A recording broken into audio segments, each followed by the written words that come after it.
राज्यसभा चुनाव निपट चुका है और बीजेपी को कई पार्टियों ने समर्थन दिया और इसी समर्थन का एक बहुत बड़ा इनाम राजा भैया को मिला है। चर्चा इस बात की है कि हाई कोर्ट की लखनऊ खंडपीठ ने जो मुकदमा वापस लिया है उसमें रघुराज प्रताप राजा भैया की मदद करने में सरकार का भी बड़ा हाथ है। दरअसल विधायक रघुराज प्रताप सिंह उर्फ राजा भैया, अक्षय प्रताप सिंह समेत 18 अन्य लोगों के खिलाफ बसपा सरकार के दौरान आपराधिक मुकदमा दर्ज हुआ था।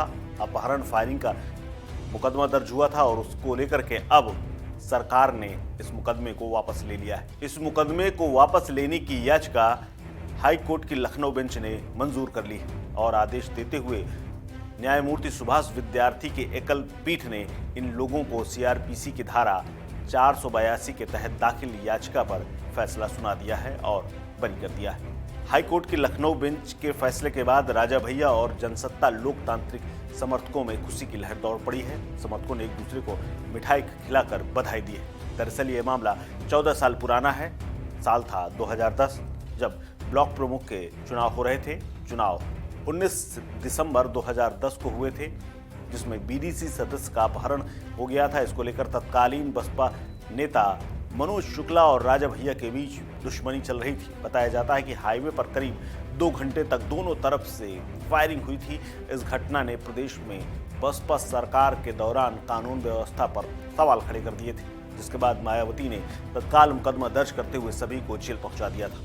बसपा नेता मनोज शुक्ला की शिकायत पर कुंडा कोतवाली में राजा भैया, एमएलसी गोपाल जी, विधायक विनोद सरोज और कौशाम्बी के तत्कालीन सांसद शैलेंद्र समेत 20 लोगों के खिलाफ मुकदमा दर्ज हुआ था। इतना ही नहीं, इन सभी को इस मामले में यानी राजा भैया, गोपाल जी, विनोद सरोज, शैलेंद्र को जेल भी जाना पड़ा था। हालांकि सरकार बदलते ही सभी बाहर आ गए थे।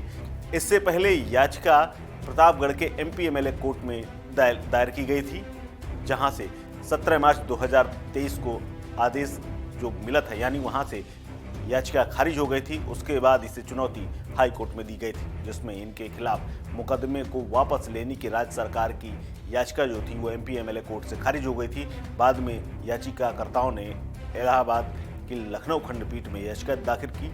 याचियों के वरिष्ठ अधिवक्ता HGS परिहार का कहना है कि मुकदमा 19 दिसंबर 2010 को दर्ज हुआ था। बसपा सरकार थी और वादी व प्रत्याशी मनोज कुमार शुक्ल थे, जिन्होंने कुंडा कोतवाली में मुकदमा दर्ज कराया था।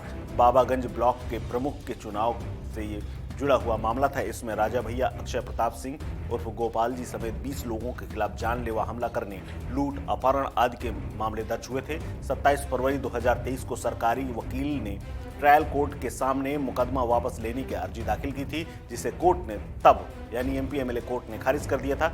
इसी आदेश को हाई कोर्ट में चुनौती दी गई थी। उन्होंने ये भी कहा कि पूरा मुकदमा राजनीतिक विद्वेष के कारण दर्ज कराया गया था, जो न्याय हित में वापस लेने योग्य है। उधर सरकारी वकील और वादी के अधिवक्ता ने ट्रायल कोर्ट के आदेश को उचित कहकर याचिका का विरोध भी किया, लेकिन कोई फर्क नहीं पड़ा। आपको बता दें कि राजा भैया और बसपा सुप्रीमो मायावती के बीच राजनीतिक अदावत की कहानी किसी से छुपी नहीं। 2 नवंबर 2002 को यानी आज से ठीक 22 साल पहले भी सुबह करीब 4 बजे राजा भैया के उस महल यानी भदरी रियासत में छापेमारी हुई थी। पोटा के तहत उनको गिरफ्तार किया गया था। इतना ही नहीं, राजा भैया की भदरी रियासत की हवेली में मायावती ने पुलिस छापेमारी करवाई। इसके अलावा मायावती ने साल 2003 में राजा भैया के प्रतापगढ़ स्थित भदरी रियासत की कोठी के पीछे 600 एकड़ में फैले बेती तालाब को भी खुदवा डाला था और तमाम कहानियां उससे निकल करके सामने आई थी। कहा जाता है कि खुदाई में इस तालाब में नरकंकाल मिले थे, जिसके बारे में कई कहानियां प्रचलित हुई थी। उसके बाद मायावती ने 16 जुलाई 2003 को इस तालाब को सरकारी कब्जे में लेते हुए भीमराव अंबेडकर पक्षी विहार घोषित कर दिया था। तालाब की 4 दीवारी के पास ही एक गेस्ट हाउस बनवा दिया था। हालांकि इसके बाद जैसे ही यूपी की सत्ता बदली, मायावती की सरकार गिरते ही सपा सरकार आई और मुलायम सिंह यादव ने मुख्यमंत्री बनते ही इन मुकदमों को वापस लेना शुरू कर दिया और 25 मिनट के अंदर ही राजा भैया की रिहाई का आदेश जारी हो गया था। इस खबर में फिलहाल इतना ही। अपडेट्स के लिए बने रहिए वन इंडिया हिंदी के साथ।